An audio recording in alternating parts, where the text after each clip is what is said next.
The following edition of Connecticut Valley Views is made possible by Windsor Federal Savings, with offices in Windsor, Bloomfield, Granby, and East Windsor. Neighbors helping neighbors since 1936.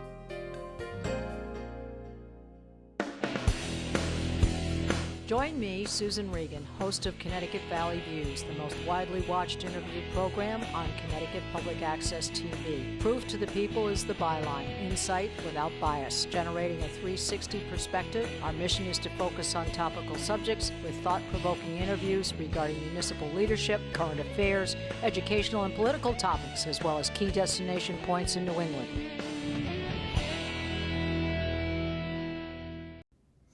Hello. And thank you for joining me today for another Connecticut Valley Views interview.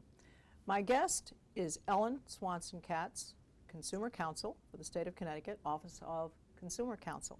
And we are delighted to be here, and hopefully we're going to meet my objective, which is bringing proof to the people on some important subjects. So I'm delighted to be here with you. Thank you. Okay. Thank you for having me. Elin, your background, where did you come from? How did you come to take this position? How long have you been here? Sure. I'll start with the way back. Yeah, please do. Yeah. I have a law degree. I also have a master's in writing. And my background is originally as an environmental attorney, around 20 years experience as an environmental attorney in private practice in DC, Washington, Boston, Hartford, and I also spent 5 years as assistant counsel at what was then the Connecticut Department of Environmental Protection. Now it's Department of Energy and Environmental Protection.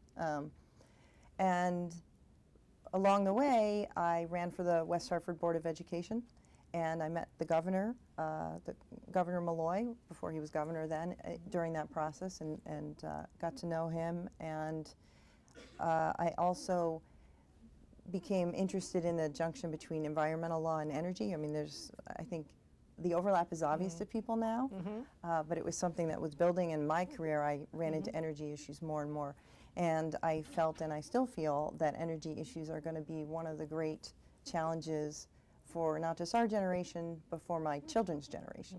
I have two 16-year-old boys, and it was a field I really wanted to get into. I thought I had some, positive energy to bring, and my environmental background would be useful. So Governor Malloy felt that this position It was a good fit. Was a good fit. So. Well, way back, you say, let's go back about this. Is there some catalyst along the way that you wanted to protect the public, you wanted to contribute in some way, you wanted to serve? I mean, has this always been part of your personality, let's say?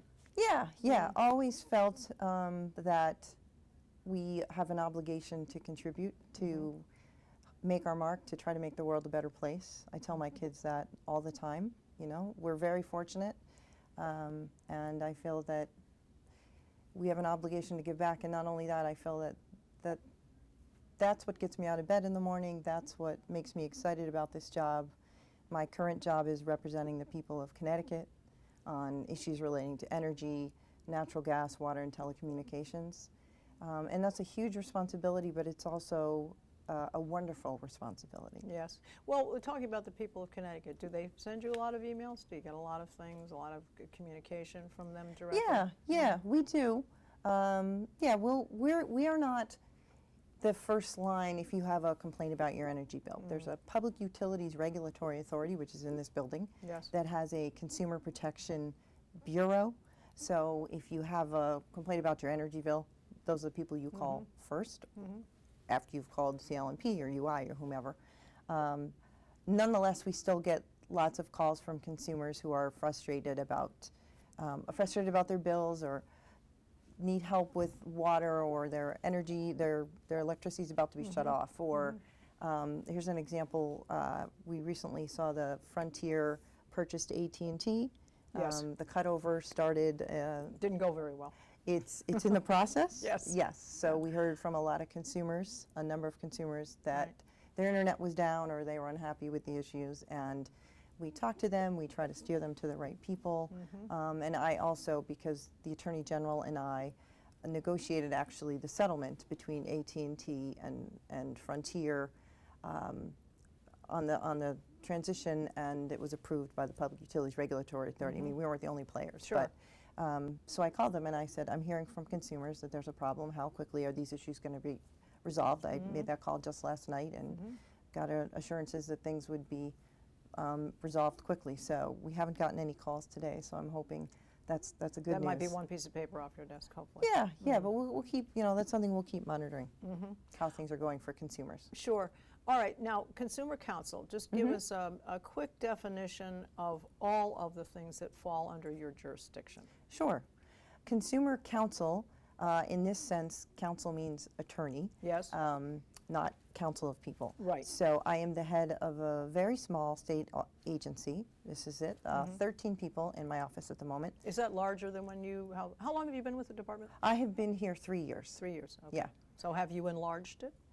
It's the same size as when I got here. So, and we are responsible for representing the ratepayers, consumers as a class. On issues relating to electricity and energy, which means we appear in rate cases before the Public Utilities Regulatory Authority. We're sort of sitting on the other side of the table from the electric company or the gas company or the water company. Yes. We are also working very hard on policy issues. We work with the Department of Energy and Environmental Protection. We work with members of the governor's staff. We work with members of the legislature on designing and assisting in designing policies related to all those issues that keep the consumer's needs in mind.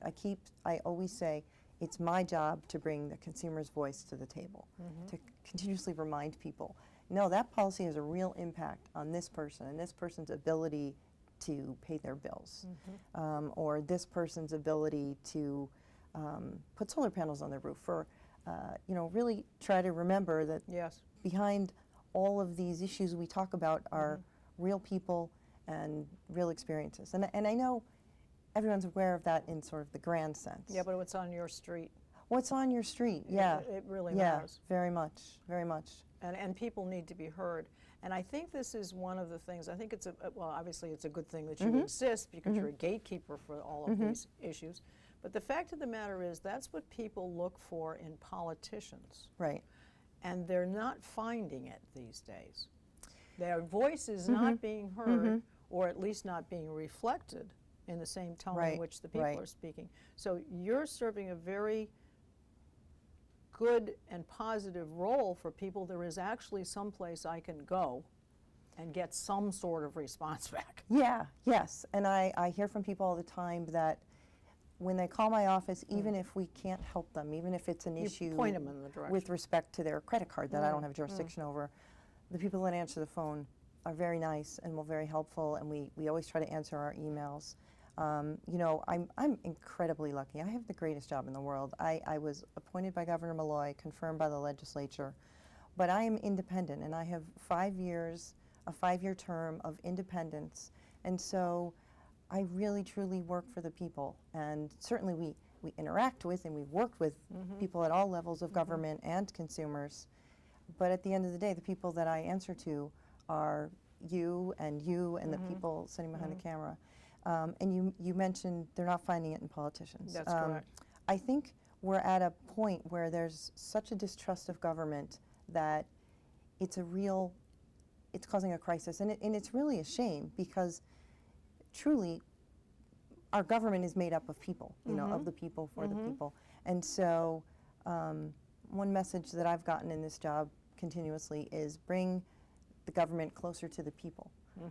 And I think so. Not necessarily keep the government smaller, but bring it closer to the people. Would that be a correct? Whatever size it is, people should feel like it's the government hears them and cares about them. And I hope that I am the embodiment, that this office is the embodiment, and actually everyone in this office is so incredibly committed to what our mission is, which is representing consumers on these critical issues. I mean, essential services, you can't live without water, you can't live without electricity. Right, of course. You can't live without a phone. Basic necessities. Yeah. Somebody cares. We care. We care very much about the individual experience. We care very much about the small business. We care very much about what issues you're dealing with. And It's the heartbeat of Connecticut, are the people who live here and work absolutely, absolutely. here and want to make a certain quality of life. Yeah, and I will say, I have dealt with people at all levels of government, from municipal all the way up to the governor's office. And for the most part, all those people care and are actually committed. But I don't know how we do a better job, you know, all the way up to the federal government, of reminding people that we work for them. Well, people are feeling as though the agenda is really Yeah. not for them. The agenda is based on the person who's in the particular Right. position they're Yes. in. I think that's, Yes. I really think that's what we're lacking. Well, let me ask you another question. You've served 3 years. Yes. You said it's a 5-year appointment. So that means in 2 more years, then what would happen?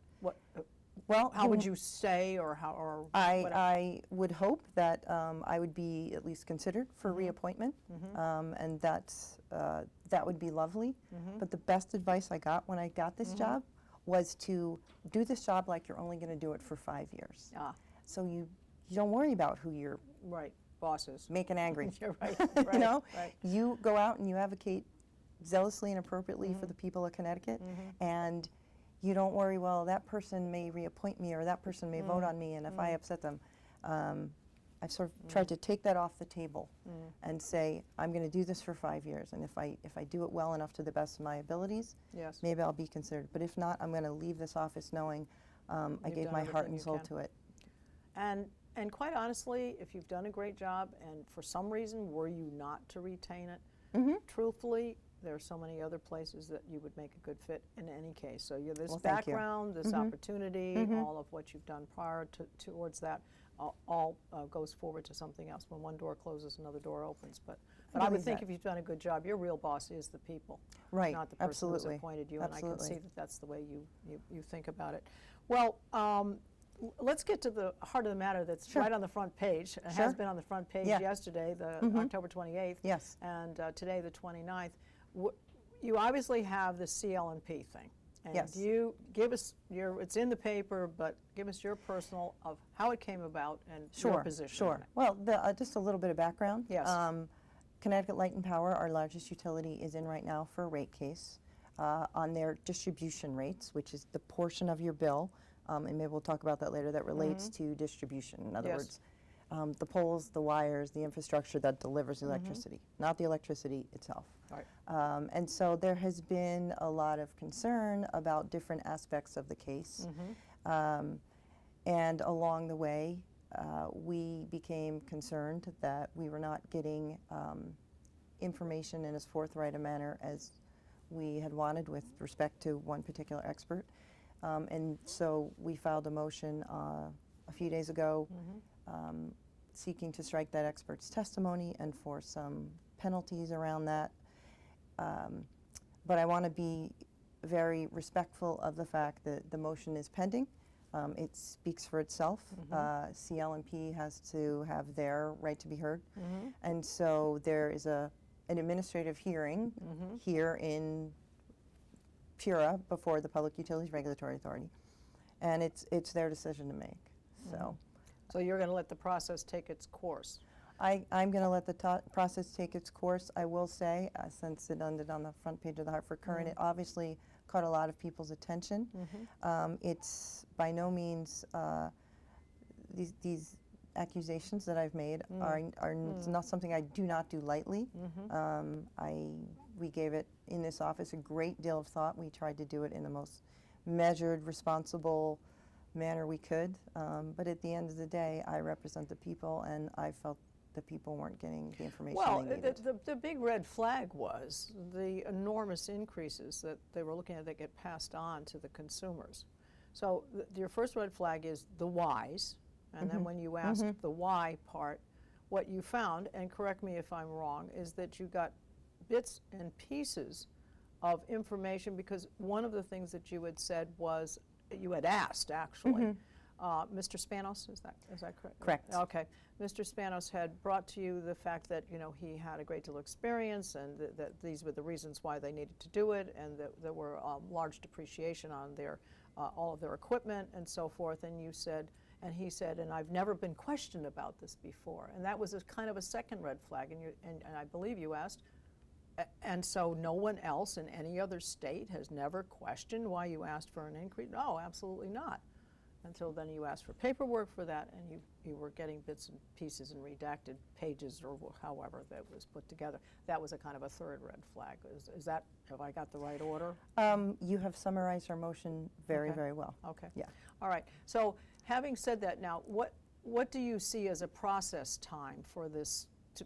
How do you see this? How long will this take, this process? Sure. Well, if I could say something else about the rate case. No, please do. Yeah, I think one of the big issues for us and for many, many people in this rate case, many different entities from AARP to, our state senators to the governor to various agencies that represent industry, to energy efficiency experts, to environmental groups. I mean, really a broad spectrum Yes. of objectors objected to the fact that the customer charge was increasing so exponentially, which means the fixed amount that you pay per month, regardless of how much energy you use, is proposed to go up from $16 to $25.50. Which is a lot for some people. Absolutely. That's well, a great deal for a as lot an of people. as a percentage increase, it's enormous. Oh, it's enormous. It's enormous. Yes. It's 60-some percent, something Yes. like that. Yes.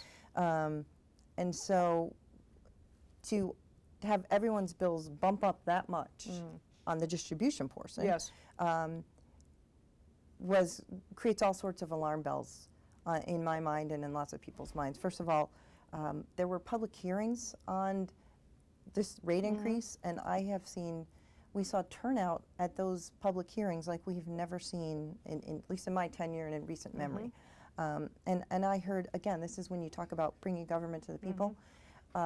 I sat there and I listened, and my staff listened, and the commissioners of PURA sat and listened, and their folks listened. Like, we heard every night dozens and dozens of people come up and talk about, I'm going to have to choose between my medicine Yes. and my electric bill.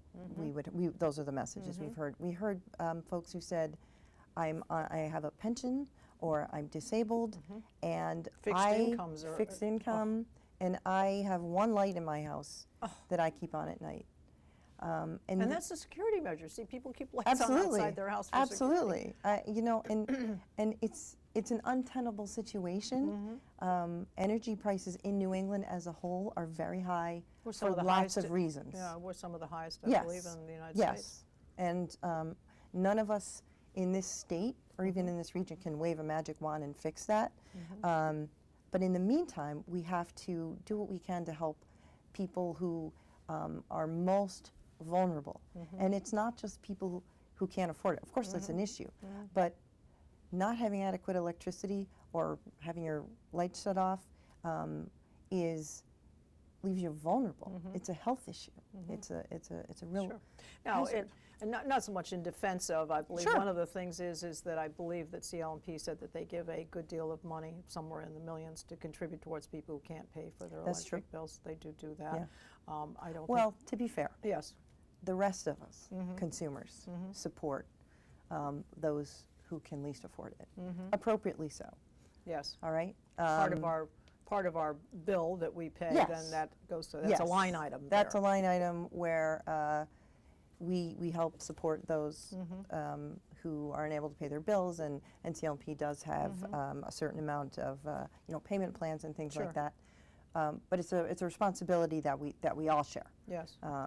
As we should, but we also need to recognize that we need to structure our rates in such a way that people have control over their energy bills. That's what I hear all the time is, my electric bill's going through the roof and I can't do anything about it. Well, if you're increasing your customer charge by such a percentage. Well, isn't there some sort of, you can only do X percent? I believe there is a ceiling on, let's say, long-term care that they can only increase by so much per year. So would that be a fallback position? You can't do the whole 60% all at once. You're going to have to spread it over 2 years or 3 years or 5 years, this increase? Right. Well, it's up to PURA to, in the end, negotiate that. We actually bring our own experts into the case and look at all the numbers. And it's our recommendation that the customer charge actually be lowered. We felt that the company can do that without not only jeopardizing its bottom line, but will be perfectly make perfectly satisfiable profits and be able to function just properly, properly without. Yeah, well, them being the only game in town, obviously, they feel as though their profit margin knows no bounds. Now, I'm sure they probably are recouping some things from some of the storms and the repair and the poles that had to be replaced and the wires that had to be replaced and the man hours that it took to do that and so forth. So there is some justification for that, but it does seem to me that one has to be it can be a profitable business, and capitalism is a wonderful thing. It's what makes our country thrive when things are going well. But the fact is, you have to also be a good corporate citizen. And there needs to be integrity in that department. I think that's where you're putting a hold on it. Well, now I'm just going to play, kind of a fantasy football game here. What if someone else were to come in to town and say, we're going to be the ABC electric company, and we're going to make you an offer, and over the next 12 years, we're going to do 1/3 of Connecticut. We're going to start to put wires underground, and we're going to do all these things that would, because we've talked about, people have talked about that, putting some of the utilities underground, and we'll do that, and then in the next 5 years, we'll put the next second, third, and so forth. I mean, let's just say that were a possibility. How can it be done? Could you allow them to do it? Could you give them, competition like that? Well, I mean, that would be a great dream. That would be a great alternative reality. It costs millions and millions to do. Yeah, and the other thing is, the expenses of running the system are ultimately borne by all of us, all of those of us who use it. We get passed on too. Right, right, and really, it's true whether you're talking about shoes or electricity or food. Ultimately, we bear at least some, the cost of production, let's call it.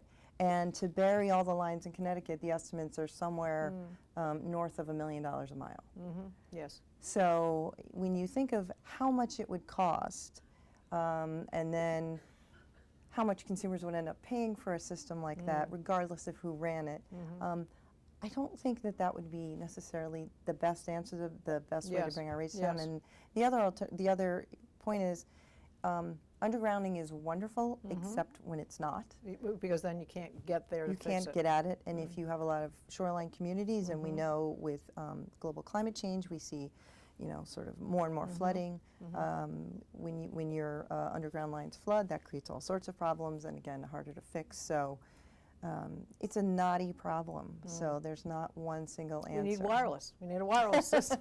Wireless electricity, wireless electricity is what we need. Well, if Connecticut's looking to lower its energy rates, obviously it's you playing the gatekeeper on these things, but any suggestions to the everyday homeowner? I mean, you can have people come in and do a kind of a run through in your house, or can you do absolutely, that? Absolutely, you can. There is something called the Connecticut Energy Efficiency Board, of which I am statutorily appointed. My office sits on their meetings, and they have hundreds of millions of dollars a year that they spend on energy efficiency for Connecticut residents and for businesses, just for that reason, so we can lower our energy costs. So yeah, you can have what's called a home energy audit, and you can. There's no cost, or there's a small cost. It's like I think it's like $75. And I think it's $100 if you have a gas heated home, or $99. Right. But they will come in and they do an estimated value of, I think it has like $750 worth of services, and they will do weatherizing your doors. They'll change out your light bulbs if you don't have them. They do a blower door test. And so that is one avenue. And actually, that's exactly why people got so upset about this increased customer charge. Some people came in and said, I did energy efficiency. Yeah, I used the right light bulbs. Yeah, I lowered my energy usage. I put on a solar roof or something. Yeah, I turned down my heat. I put on a sweater. Yes. And you're still, now I have less control, even though I did all that stuff. Yes. And so it creates a disincentive for the very kind of behavior that we as a state spend hundreds of millions of dollars trying to get people to do. Sure. So talk about mixed messages. That's Yeah. why I think one of the many reasons we really don't like that increased customer Right. charge. Well, I know even on our own personal bills at our house, one of the things that I've noted, and we don't use CLNP for the generation rate, we use someone else, and people do have that option to change. But I've noticed that our energy use actually went down slightly. The generation rate went way up. Yeah. Way up. Yeah. So Well, that's something else people are looking at. How come I use less and cost well, more? the generation rate itself, it has the element that the company is looking for. But there's over 100 and I think it's 115 million of that 200 some rate that they're looking for is what we call pre-approved, which means Pure already went through, you know, all the bills Yes. and said, all right, we gotta pay these bills because they relate to the Halloween or Easter, to Storm Sandy, and so from the cleanup, if anyone lived here then, you know, there were Yeah. poles and wires all over the Sure. place. Yeah. And we had to clean those up. We had to clean those up quickly, as quickly as possible. And that was a very expensive process. And then in order to make sure that we aren't facing that situation again, there's been what we call a resiliency plan, a hardening plan, which involves a lot of tree trimming, which has Yes, caused a yes, lot of yes, yes. consternation among some. Yes, there places. has the people feel as though the Yes, street has yes. been denuded, as if you will. Right, Yeah. right. But you know, those actions that we are taking so that we're better prepared for the next storm, which I think are very necessary, those also cost, you know, hundreds of millions of dollars. So we're picking up the tab on some of Yeah. that stuff. On a personal side, Sure. I know that you're a big proponent on women and Yes. following their careers Mm-hmm. and being able to balance work Sure. and family and so forth. Talk to some of those things. I know you said you were on the Board of Education for West Hartford for a while, so that's a little bit of a slice of contributing to there, but Yeah. tell us a bit Yeah. about that. Yeah. Well, I think that any working mom, any working parent knows there's a lot of times when you feel like you're not doing any of it particularly well. It's overwhelming at times. I have, like I said, I have twin sons. Now they're in high school. But there were plenty of days, and there are still plenty of days when you're trying to make dinner and you're on the phone with your whoever you know you're Fixing working something for. else, At yeah. the same time, you're trying to sew the costume for the Halloween parade, and trying to help your kid with the homework. And you feel like not only you're not doing this well, you're not even taking care of yourself. That's the biggest piece of it, I think. I Really. think that's the biggest piece of it. But the best advice that I ever got was from a wonderful woman that I worked for in a law firm who worked incredibly hard and worked incredibly long hours. But she would say to me all the time, listen, I have my brass ring and you have your brass ring. And you have to design your own brass ring. Yes. So the fact that, you know, my kids were young, I worked part-time, which was in a law firm, meant you worked 5 days a week, you just went home at 3:30 every day. She never pressured me to stay or to, you know, oh, that's not the way we're going to do it at this firm. And that's something I've very much taken to heart, and I've tried to pass on to all the people I work with, but particularly, you know, the young women who I see them really trying to struggle and juggle their career. It's not easy, so you have to figure out what works best for you. And as, you know, you and I had a little conversation before about Yes. no matter how you do it, someone may make a backhanded comment, you're like, oh, I don't know how you do it, or do you ever sleep, or how many, you know, how are your kids ever home? And There's a piece of jealousy in there too. You know, sometimes when there's criticism, there's a piece of jealousy that you're balancing all of it. yeah, yeah, And I think you're right about that. Is you have to listen to your own plan. You have your own your spouse, your partner who is with you, who is holding up that other end of the cart, as it were. And if you two have got it together and it's working for you, then you don't need to listen to the outside thing. And then you need to have your, you know, there are many times where you feel as though when you're with the kids, I didn't finish the thing I wanted to at the office. Right. When you're at the office, you're conscious of the fact you Yeah, haven't gotten to yeah. the high school play yet. When you're at the high school play, you go, you know, I really need to make a hair appointment for myself. You know, so there is a fine balance. your but- brain's like migraine. Yeah. Always going somewhere else. Yeah, it's always another thing. Right. But at the end of the day, I do think you're right. If the women do not take care of themselves and carve out some bit for themselves, they really will end up letting everybody down. Well, hey, we are responsible for our own happiness, and we Yes. have to own that. So Yes. if something isn't working, it's not going to fix itself unless we fix it, Yes. unless you know, whatever that means. And there are times when it's not fixable, and they say when you're going through hell, keep going. You just kind of got to ride it out. Right. But Yeah, I believe in, to the extent we can, taking charge of our own lives and being the director. Well, you are a very positive person. I think we are extremely lucky to have you in the Office of Thank you. Counsel. So Thank you. it's been a delight to talk to you. I appreciate your candidness on all of the subject matter, and I certainly hope at some point, if there are more issues that come to the fore, that Sure. we Thank can you. come back to you. Wonderful. All right. Thank All right. you. And I want to let you folks out there know that you can see us on Facebook, and you can see all of our programs on our website at www.ctvalleyviews.com. This is Susan Regan. Thank you for joining me in bringing proof to the people. For more information on the Office of Consumer Counsel, they can be reached by phone at 860-827-2901 or by email at elin.katz@ct.gov or on their website at ct.gov/OCC.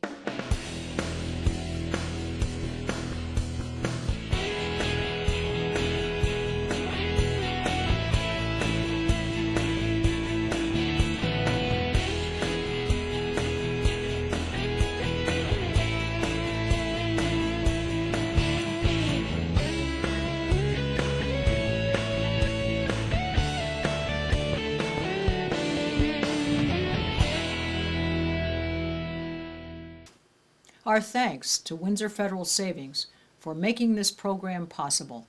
Neighbors helping neighbors since 1936. The CT Web Element is a groundbreaking collaboration in grassroots communication brought to you, the informed public, by the only independent producers of both a Connecticut public access TV show series and an online publication. Our objective is to provide public at large specific news, educational, and incisive coverage of local and national issues via interviews with Connecticut Valley Views guests and an aggregate of published commentary on issues important to our state's citizens. What topics will you find on CT Web Element? Eagle Eye, a compendium coverage on political, business, and economic views. Neighborhood Watch, a reference guide to registered criminals moving into your area. Scam Watches, registered sex offenders. Act 2, news of interest with links to opportunities and information for optimum life quality for those 50 and over. Healthcare industry, key advisements concerning wellness, insurance, Medicare, long-term care, and medical facilities. Culture and lifestyle, which includes trends, the arts, cuisine, decor, book and movie reviews. See it at www.ctvveb.com.